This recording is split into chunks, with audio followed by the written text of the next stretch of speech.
Hi, it's me, Cameron, again, and I'm going to be explaining to you probably my last part on Hollow Earth theory. I think I've figured it all out now. I'm sure this is the reason it's so hard to understand. It's a process of cold fusion. This is how the two suns are operating within. We are on the inside of the circle. Remember this. The inside of a circle, I'll start to draw it again. We are on the inside, using red, the inside of the circle. Two ends, vortex energy coming through. There are two suns. There's probably one smaller and one larger. And what they do is they're spinning around in this vortex. They're a product of this vortex. They're probably what's creating the vortex energy, so they're constantly spinning around each other. Now, if you were to take a map of a daylight map, where it shows, it's kind of like a big loop of how the sunlight's hitting. You'll see these two light spots right here, and then there's just darkness. Well, the two light spots, if you were to take a circle and fold it, and take this map and fold it inward, it would show you where the two suns are. That's the point. It's possible if you switch your view of the Earth. If we are not on the outside and we are on the inside, then it is very feasible that there are two suns, not one. And the reason for this is if you have to go back to a nuclear reaction. This is how our Earth functions. It's the process of cold fusion, not what we know as that basic nuclear reaction. So the atoms have been split, you see?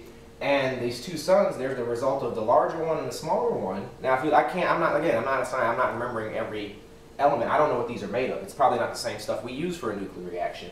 It's not uranium.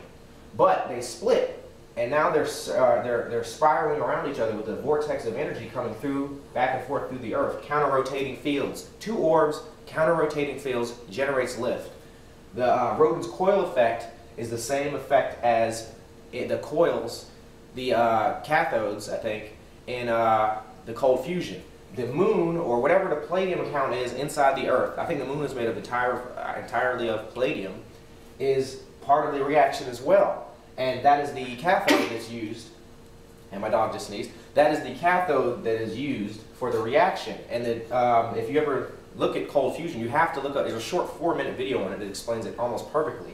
Ours is just a little more advanced here on Earth. It's not simplistic. It's not just going to be the cathodes on the side, the palladium strip right in the middle with the salt water solution.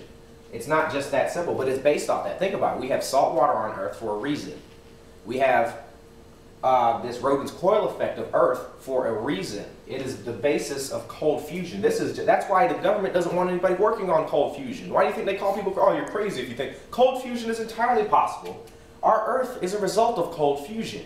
That's why the reaction can keep going and sustaining itself for so long. It's cold fusion. It's not nuclear fusion. It's a low energy nuclear reaction. It's not a high energy one. But the high energy one is the result, is what creates this. The high energy one is the basis for cold fusion. The high energy reaction happens, and then cold fusion starts to take place.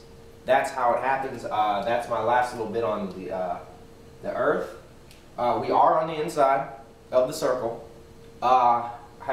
Hypatia knew this. Hypatia knew this. She was the last person with access to the library at Alexandria.